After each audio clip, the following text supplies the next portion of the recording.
No, no, no, it's mine, I'll get it now.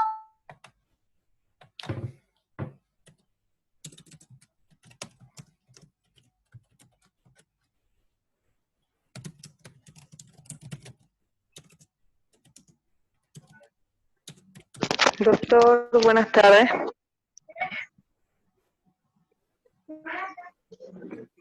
Doctor, ¿me Buenas tardes, escucha? buenas tardes. Buenas tardes. Una pregunta. Esta es la clase de gestión farmacéutica, ¿verdad? No, estamos en la materia de farmacia galénica. Y, por ejemplo, yo agarré lo que es farmacia galénica y agarré en la noche. Y siempre me sale farmacia galénica. Ahorita estamos en farmacia galénica. Escríbeme a mi WhatsApp en privado o comunícate con Ya. Marina para que te expliquen cómo vas a trabajar vos. Ya. ¿Ya? Mejor si me escribes a mi WhatsApp, sí, directo. Ya. ¿Ya? Ya, doctor. Ya. Muchas gracias.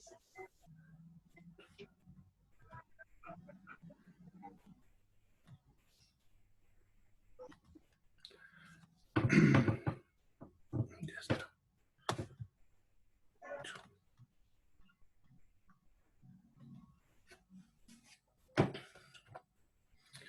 Bien. Buenas tardes a todos, chicos y chicas, ¿cómo están? Buenas tardes, doctor. Con calor. Sí, está haciendo calor. Bien, entonces continuaremos con lo que estábamos avanzando. Estábamos viendo excipientes. Ya, y luego vamos a ver material de acondicionamiento. A ver si me da el tiempo hoy día. Si no, mañana lo hablamos. ¿Ya?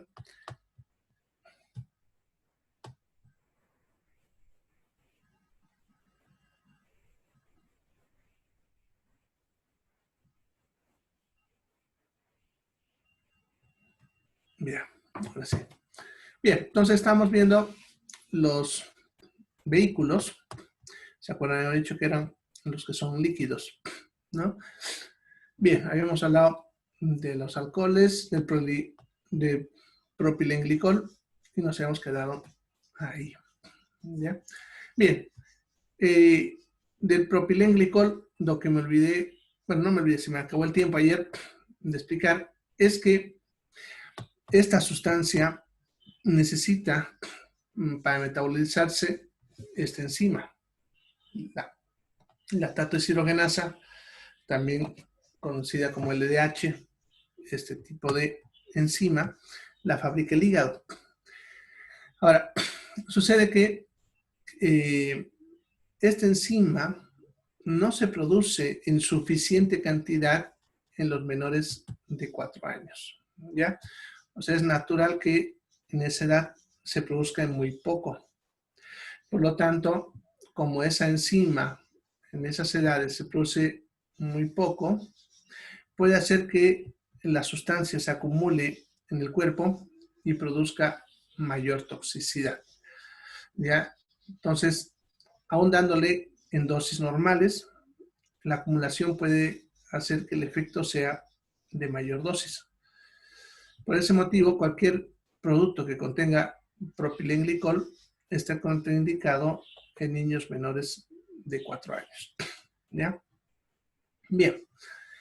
El glicerol, ya, también llamada glicerina o propanotriol, es un vehículo que se usa bastante en formas tópicas en muchos productos. Por ejemplo, los geles que les mencionaba anteriormente, viene en las cremas, etcétera. Más que todo por el hecho de que tiene una propiedad humectante y emoliente. Por lo tanto, eso suele acompañar el efecto en algunas cremas, pomadas, lo que se usan de forma tópica. ¿Ya? Y también en algunas formas orales, colirios e inyectables. En este caso, no solamente va a actuar como un vehículo, sino también tiene un ligero poder edulcorante, o sea que endulza un poco. Y también, al ser alcohol, pues actúa como un conservante. ¿Ya? Bien. El sorbitol, y creo que lo habíamos mencionado cuando hablamos farmacognosia 1, creo. Sí, ahí lo mencionamos. Ya, el sorbitol, si se acuerdan, había mencionado que es una sustancia edulcorante. Es un alcohol, pero también tiene sabor dulce. Por lo tanto, se puede usar, fíjense, en concentraciones incluso hasta el 70%. Hemos visto los alcoholes, cuando hablamos el día de ayer, que las concentraciones realmente que se usan suelen ser bajas, ¿no? 5 al 10%. En este caso, se puede usar hasta el 70%. En ese caso, actuaría como edulcorante, ya que tiene un buen poder edulcorante y pudiese sustituir al azúcar común, a la sacarosa, lo cual lo haría muy útil para ciertos productos para los diabéticos, ¿no? Jarabes, por ejemplo, para los diabéticos, en vez de usar sacarosa, podemos usar sorbitol. ¿Ya? Ahora, lo que sí también tiene un límite, como están viendo, no más de 20 gramos, porque es un laxante. Sin embargo, en los preparados y la dosis que se consume, muy difícil que se alcance esa dosis diaria, solamente en caso de que el paciente se sobredosifique. Bien.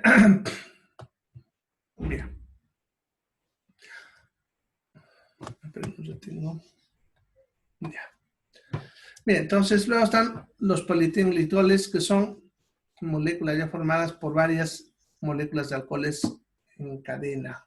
Generalmente forman moléculas más grandes y se suelen usar para diferentes formulaciones. Estamos viendo para enterar oral, tópica, etcétera. ¿Ya? Incluso, como están viendo, para el caso de los supositorios. Bien, entonces esos serían los vehículos. ¿Ya? Bien. Luego tenemos otros excipientes que favorecen una correcta dosificación. Y ahí tenemos los diluyentes. ¿Ya? Los diluyentes van a ser sustancias que van a usarse para dispersar las partículas de lo que son los principios activos en fórmulas sólidas. ¿Ya? Van a usarse para facilitar la dosificación. Por ejemplo, si tengo un principio activo que es una cantidad muy pequeñita, si yo hiciese solamente una tableta o una cápsula, eso de repente sería muy pequeñito, como un grano de arena, y eso obviamente no se puede manipular. Entonces, para poder hacerlo, lo diluimos en sustancias como lo que es el almidón, la lactosa, etcétera, ¿no? Para que así podamos manipularlo más fácilmente. ¿Ya? Bien, se pueden usar para diferentes productos como las tabletas o incluso relleno para las cápsulas, ¿no? Entonces tenemos los almidones, que es el que más se usa, la misma sacarosa, la lactosa, la celulosa microcristalina, el talco, ya que se usa bastante, incluso para hacer las famosas pastas, ¿no? Que se colocan sobre la piel, ¿ya? Bien, entonces esto suele usarse para hacer esas mezclas sólidas y después hacer un buen cálculo de la dosificación, ¿ya? Bien.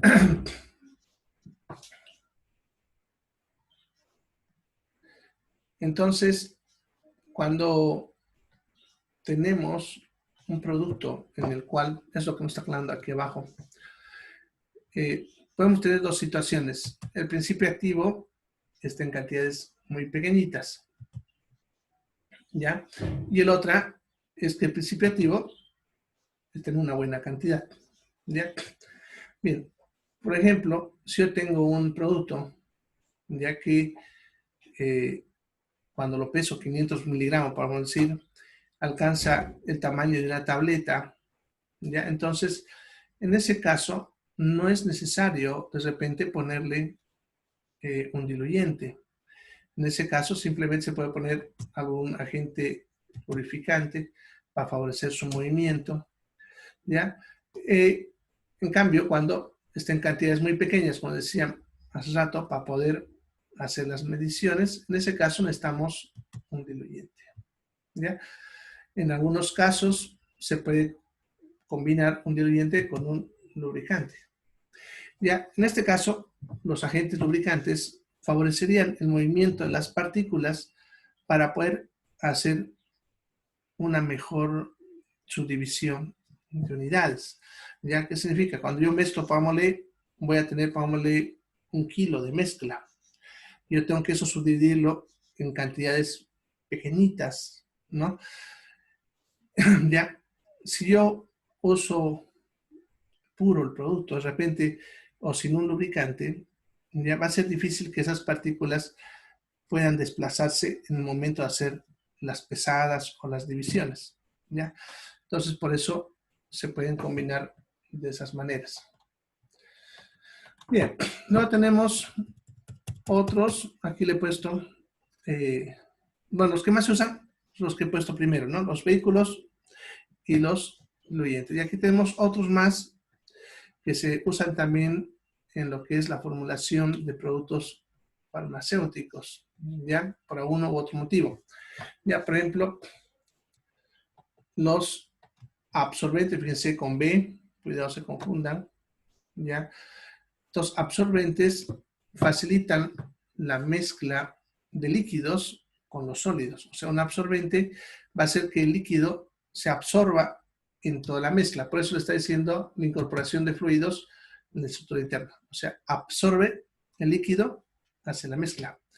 En cambio, un adsorbente ya solamente hace que las partículas se impregnen en la superficie, no hacia el interior. ¿Ya? Luego están los aglutinantes, que justamente como su nombre dice, tienden a hacer que las partículas se junten, se aglutinen, por eso dice, mantienen la cohesión. Ya eso más que todo cuando vamos a hacer compuestos que necesitamos que se encuentren en formas sólidas, para que no se disgreguen. Por ejemplo, una tableta, necesitamos ponerle un aglutinante para que no se desarme. ¿Ya? Los disgregantes favorecen la disgregación. Esto sería lo contrario a la aglutinación, ¿ya? O sea que las partículas se separen con facilidad. Eso más que todo para facilitar su mezcla. Cuando se está haciendo una mezcla como son en polvo, ya tengan en cuenta que voy a poner un diluyente y el principio tiene poca cantidad y tengo que mezclarlo bien para que quede pareja la mezcla, porque si no puede que en un lado esté más, en otro lado menos. Ya como las partículas tienden a juntarse a veces de forma natural, eso puede hacer que la dispersión sea dispareja. Entonces, para que haya más dispersión, se usan los agentes disgregantes. Los lubricantes que permiten mayor fluidez de los fluidos, que decía rato, para que puedan moverse más rápido y por lo tanto pueden así facilitar los cálculos. Y los deslizantes reducen lo que es la fricción también entre partículas y por lo tanto les disminuye esa tendencia a la adhesión, o sea, a quedarse pegados en alguna estructura, ¿ya? Eso, por ejemplo, cuando se está colocando en los envasados, es muy útil para que así entre las medidas exactas, y no sé si aún han trabajado con harinas, yo veo que a veces cuando uno trata de vaciar, de golpe se viene todo, ¿ya? Y eso haría pues obviamente que las mediciones sean inexactas, ¿ya? Entonces, los deslizantes favorecerían ese efecto y así evitaríamos ese problema. Bueno, aquí les he puesto unas tablitas. A ver. Ya.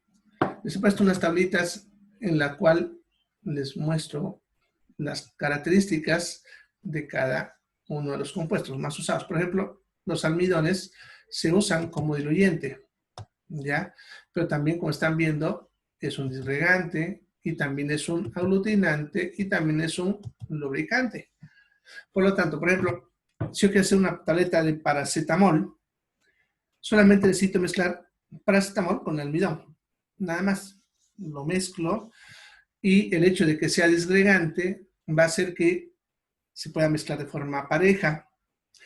El hecho de que sea lubricante va a hacer que cuando lo coloque en los moldes entre de manera pareja también, y no entre de golpe ni poquito, ¿ya?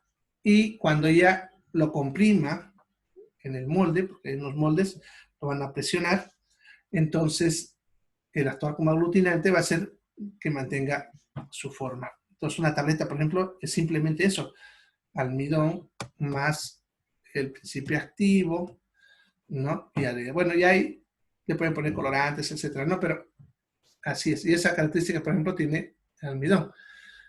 Aquí están viendo, la sacarosa también tiene esas menos la de lubricante, lo cual lo hace más difícil al momento de hacer el paso de un envase a los moldes. ¿Ya? Bueno, ya están viendo, tienen algunas propiedades cada uno. Por ejemplo, el talco, ya, miren, es un diluyente y es un lubricante, lo cual lo es muy útil para hacer las pastas, por ejemplo, las pastas que se usan sobre la piel de forma tópica, suelen tener talco, ¿ya? Y eso actuaría como diluyente y también como lubricante para que se pueda dispersar cuando uno coloca sobre la piel.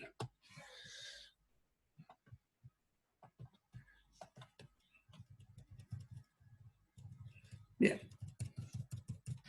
Luego tendríamos, los estabilizantes. Ahí tenemos los tensioactivos y los emulgentes. Ya, sucede que cuando hay ciertas mezclas, esas mezclas pueden ser inestables y ahí se pueden usar diferentes tipos de sustancias para estabilizarlas. Por ejemplo, cuando yo mezclo una sustancia hidrófila con una lipófila, en otras palabras, un agua con un aceite, esa es una mezcla inestable, ya que si ustedes mezclan agua y aceite saben que luego se va a separar. Entonces, en este caso, los tensioactivos y emulgentes son los que favorecen la emulsión. Eso significa que favorecen la mezcla de un aceite con agua. ¿Ya? ¿Ya? Eso favorecería lo que es la mezcla de sustancias oleosas con sustancias que contienen agua. ¿Ya? Ahora, la diferencia entre lo que es tensioactivo y emulgente tiene que ver con la característica de la molécula. No vamos a profundizar mucho eso, pero más o menos ustedes recuerden lo que hemos visto en bioquímica, cuando hablamos de esto justamente, de los aceites, y se acuerdan que hablamos de las sustancias anfipáticas cuando hablamos de cómo disuelven las sustancias el agua. Les había dicho que esas moléculas tienen un componente hidrófobo y un componente hidrófilo, o sea que una parte de la molécula se atrae al agua y otra parte le huye al agua. Esos son los emulgentes. ¿Ya? En cambio, los que tienen una porción hidrófila, o sea que le gusta atraerse al agua, y otra porción lipófila, estamos hablando de sustancias, fíjense, que no le huye al agua, pero también se atrae a los aceites. Hay sustancias que son así, que pueden disolverse tanto en agua como en aceite. Y si yo tengo una mezcla de los dos, va a tender a irse o con el agua o con el aceite, ya siendo que la mezcla sea inestable. Entonces hay moléculas que tienen la capacidad de tener estas dos y eso permitiría la mezcla de estas sustancias con agua y aceite. Esas le llaman sustancias tensioactivas, ¿ya? Entonces nos permiten hacer esas mezclas. Son en realidad lo que comúnmente le llamamos detergentes, ¿ya? Bueno, aquí hay una clasificación de estas sustancias. Pero no lo tengo acá, ya. Tenemos, por ejemplo, los tensioactivos aniónicos. Ahí tenemos jabones alcalinos con estrato sódico, potasio. Por si acaso, el jabón y la mayor parte de los detergentes son esto, esteato sódico o esteato cálcico. Ya hay también el potásico, pero muy poco lo usamos. Ese esteato de potasio es el que también le llaman jabón de lejía, el potásico. ¿Ya? Bien, están otros, como están viendo, el sulfato sódico, cloruro de salconio, otros semisintéticos, estos se fabrican y que sirven para mezclas tópicas. Estas sirven para mezclas tópicas orales y endovenosas, y estas orales y endovenosas. Eso también para conocer en cuanto a su clasificación. ¿Ya? En este caso tenemos a la metilcelulosa, que es uno de los más usados, y el polisorbato. ¿Ya? Y entre los naturales, bueno, los alcoholes, todos los alcoholes tienen esa capacidad. La lanolina, que se usa para hacer cremas, ¿ya? Bueno, y otros más, ¿ya? Entonces, estos se usan para hacer las mezclas. Esto de acá lo vamos a hablar cuando hablemos semisólidos, ¿ya? Ahí vamos a entender qué significa eso. Bien, luego tenemos los viscosizantes, ¿ya?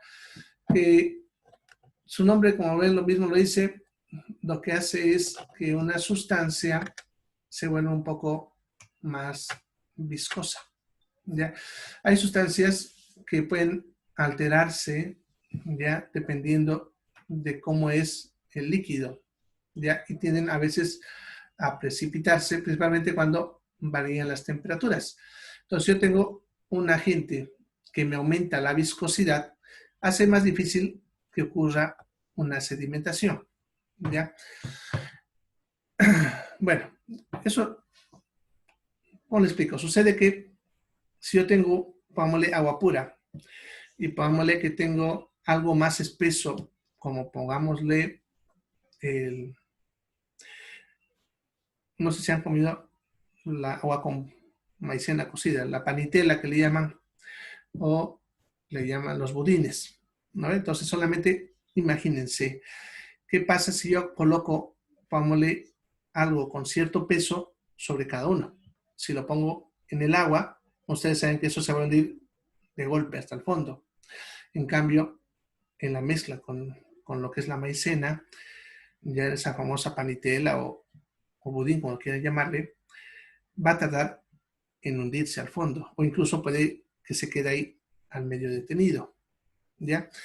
Eso es lo que hace una sustancia cuando es viscosa. Entonces, si reemplazamos ese peso que les digo que pasó una bolita de vidrio por lo que es el principio activo, entonces yo tengo un principio activo de repente que no es muy soluble en agua o depende de su temperatura, y yo lo mezclo en el agua y lo dejo, va a ir sedimentándose al fondo. Eso es lo que haría ese tipo de mezclas.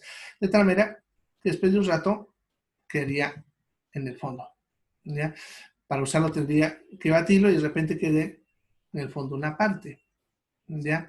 En cambio, si está viscoso, ya también va a pasar lo mismo, pero de una forma tan lenta que va a ser muy difícil que se asiente. Y con una pequeña mezcla, otra vez se podrá consumir. Entonces, las sustancias viscosizantes lo que hacen es volver más viscoso el producto. En otras palabras, más espeso, si ustedes quieren, al líquido. ¿Ya? Entre estos tenemos varios productos. Uno es el Santan, también se llama goma de Santan, ¿ya? Que es algo así que cuando uno mezcla el agua lo vuelve un poco espesito.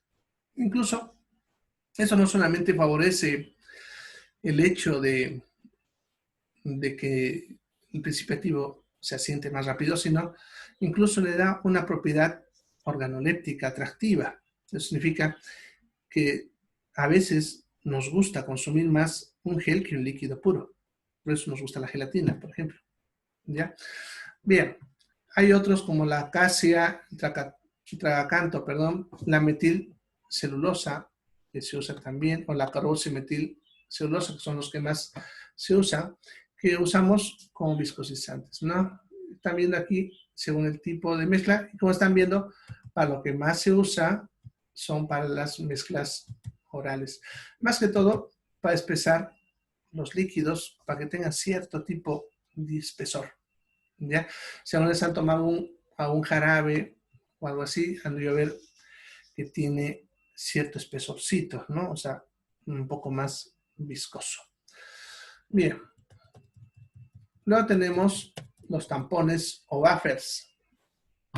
También se les llama amortiguadores. Ya, esto son sustancias que no permiten los cambios bruscos de pH. Sucede que hay fórmulas que son muy sensibles a los cambios de pH, o sea, sustancias que si se le cambiamos de golpe su pH, se dañarían. ¿Ya? En nuestro mismo cuerpo, por ejemplo, si metemos a una sustancia de golpe, puede que nos altere el pH. Por ejemplo, el diclofenaco. No sé si les hablé cuando vimos farmacología, pero el diclofenaco, por ejemplo, no se puede usar por vía endovenosa, porque me alteraría por completo el pH al entrar al cuerpo y me generaría daño a nivel de las venas, tromboflebitis. ¿Ya? No se puede usar, por lo tanto, endovenoso. Sin embargo, hay preparados farmacéuticos a los cuales le agregan un tampón, un buffer, para que cuando el diclofenaco entre, no entre y a cambiar de golpe el pH. Lo hace un cambio lento, de tal manera que nuestro mismo cuerpo va a ir preparándose para ese cambio y al mismo tiempo va equilibrando la situación, porque nuestro cuerpo puede hacer eso. ¿Ya? Entonces, por ejemplo, de diclofenaco hay solamente dos marcas que hacen eso, el Artrein, con ese nombre comercial, y el diclofenac de Vagón. Ve, ya les he dado dos nombres para la tarea, no me van a copiar. Bien, entonces, esos son los tampones. Son sustancias que no me dejan modificar bruscamente el pH, ¿ya? Eso hace que cuando se introduzca en el cuerpo, ya sea en forma tópica o algo, no me generen una inflamación o dolor de golpe, ¿ya? Entonces, eso justamente lo que está aclarando acá, esta partecita, ¿ya? Que cuando se colocan sustancias con pH distintas al cuerpo, pueden generar inflamación y dolor, como el diclofenaco, ¿ya? Entonces, vamos a poner un tampón para que va a haber el cambio, pero no va a ser de golpe, ¿ya? Y eso entonces evita que no haga. Justamente las dos que te faltaban en la tarea. Ya no diré más nombres comerciales. Bien. Hay aquí, les he puesto dos. Por si acaso, cuando se maneja tampones, un tampón siempre son dos sustancias. O sea, si bien la palabra tampón o buffer o amortiguador se usa como si fuese uno, estos siempre son mezclas de dos sustancias. Suelen ser generalmente la mezcla de un ácido y una base con su sal, ¿ya? O sea, un ácido suave con su sal suave. Por ejemplo, aquí abajo, el ácido cítrico es la forma ácida y el citrato de sodio es justamente la sal del ácido cítrico. Es mezclando sodio con ácido cítrico y tengo citrato sódico, que es la sal del ácido cítrico. Entonces, cuando yo tengo en una mezcla los dos, en este caso el ácido más su sal, entonces eso actúa como un tampón, no deja que cambie bruscamente. Hay muchas mezclas, yo aquí le he puesto los dos que más se usan en los productos farmacéuticos, pero también se puede usar, por ejemplo, el ácido carbónico con el bicarbonato, que también es su ácido y su sal. ¿Ya? Bien, luego tenemos los isotonizantes, ¿ya? Que son sustancias que lo que van a hacer es igualar lo que es la presión osmolar de nuestro plasma en relación a la sustancia, ¿ya? Nosotros le llamamos sustancias isotónicas cuando tienen la misma carga de solutos que el plasma, ¿ya? De tal manera que su diferencia osmótica no hay, ¿ya? Entonces, por ejemplo, cuando nosotros tenemos una sustancia que tiene mayor cantidad de solutos que el plasma, es una sustancia hipertónica. Si tiene menos cantidad de solutos, es una hipotónica. Y si tiene la misma cantidad, es isotónica. Ahora, ¿qué tiene que ver eso? Si se acuerdan, cuando hablamos en fisiología de solutos y solventes, pongámosle que esta es la sangre, y aquí tengo una mezcla de solutos con el solvente, o sea, con el agua, de tal manera que afuera del vaso sanguíneo también hay un equilibrio, y el agua, por lo tanto, no se mueve de un lado al otro lado.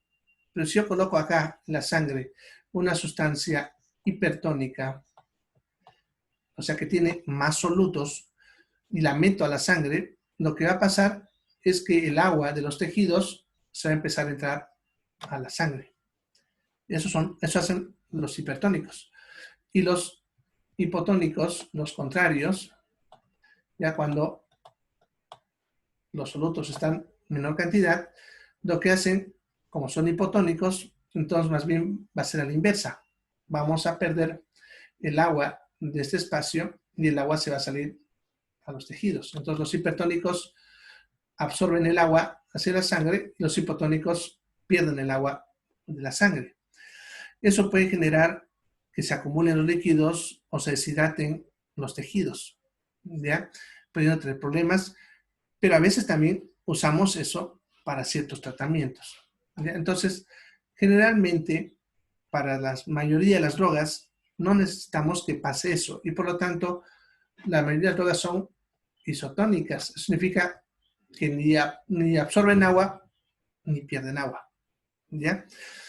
Bueno, por ejemplo, la glucosa, el mejor ejemplo, la glucosa que viene en los sueros, la famosa dextrosa, de manera que viene al 5%. ¿Ya? Y la solución fisiológica que viene 9 gramos de cloruro de sodio, ya en un litro, que eso es 0, vamos a poner aquí, 0,9% de cloruro de sodio. Estas sustancias, por ejemplo, son isotónicas, ya que tienen la misma cantidad de solutos que el plasma. Pues usamos esos sueros. Pero, por ejemplo, tenemos de la dextrosa, tenemos mezclas del 20%. Esta, por ejemplo, es una solución hipertónica. Y tenemos incluso la hipertrosa al 33%. ¿Ya? En ese caso, lo usamos para meter más glucosa, pero ya sabemos qué va a pasar con el agua. Lo mismo pasa con el cloruro de sodio en la solución fisiológica. Tenemos una solución hipotónica que es la mitad de eso, 0,45. ¿Ya? Entonces, eso es en esos ejemplos que les he dicho, donde nosotros lo usamos justamente para ese objetivo de mover el agua. Pero en los demás medicamentos tienen que ser isotónicos. ¿Ya? Entonces, cuando se hace a veces la mezcla, resulta que mi mezcla o es hipertónica o hipotónica. Entonces yo tengo que volverla isotónica. Y para eso voy a usar sustancias justamente como el cloruro de sodio, que es la famosa sal, para ayudarnos a alcanzar ese porcentaje. Si es muy hipertónico, le voy a aumentar más agua. Y si es muy hipotónico, le aumento cloruro de sodio hasta que quede isotónico. ¿Ya? Bien. También se puede usar glucosa. Luego estaría, bueno, aquí abajo, mire, le he puesto la glucosa y el cloruro de sodio. Los conservantes. ¿Ya? Los conservantes son varios tipos y su objetivo justamente es hacer que la mezcla dure más tiempo, ¿no? Que no se dañe muy rápido y por lo tanto que el preparado pueda sobrevivir el mayor tiempo posible, ¿no? Ya que cuanto más tiempo pueda sobrevivir, obviamente es más comercial, ¿no? Ya que voy a poder conservarlo en la farmacia por más tiempo, ¿ya? Bueno, hay diferentes tipos de conservantes dependiendo de su efecto y qué es lo que hacen, ¿no? El primero, los antimicrobianos, que como su nombre lo dice, pues va a matar a los agentes microbianos que pudiesen dañarme la fórmula, ¿ya? Por lo tanto, suelen ser sustancias que se suelen usar con este objetivo. Van a servir para mezclas en las que ya sea que el principio activo favorezca el crecimiento de la gente o que por el lugar donde se va a usar no queremos que se desarrolle ningún tipo de agente microbiológico. ¿Ya? Bien, se van a usar en ciertos productos, ¿no? Pero hay algunas en las que está contraindicado el uso de eso, justamente en los neonatos, por los efectos que no se conocen muy bien, y en soluciones que se coloquen en los ojos, ya que pudiesen generar daño o por lo menos irritación. ¿Ya? Después, generalmente, en la mayoría de las otras mezclas se puede colocar. Por ejemplo, si yo tengo una mezcla que tiene un alto contenido de sacarosa, un jarabe, por ejemplo, eso es fácil que sea atacado por los hongos, entonces tengo que usar algún antimicrobiano para que no se dañe.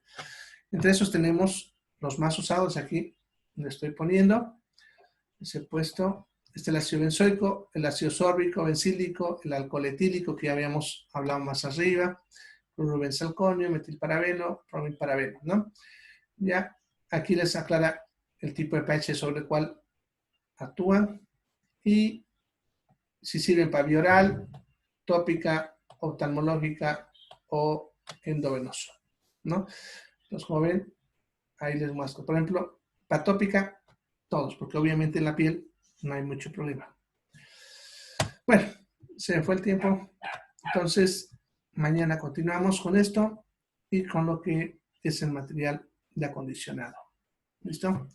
Se cuiden, chicos. Hasta luego, doctor. Chao, chao. No se olviden de hacer su tarea. Gracias. Hasta luego, doctor. Hasta luego. Chao.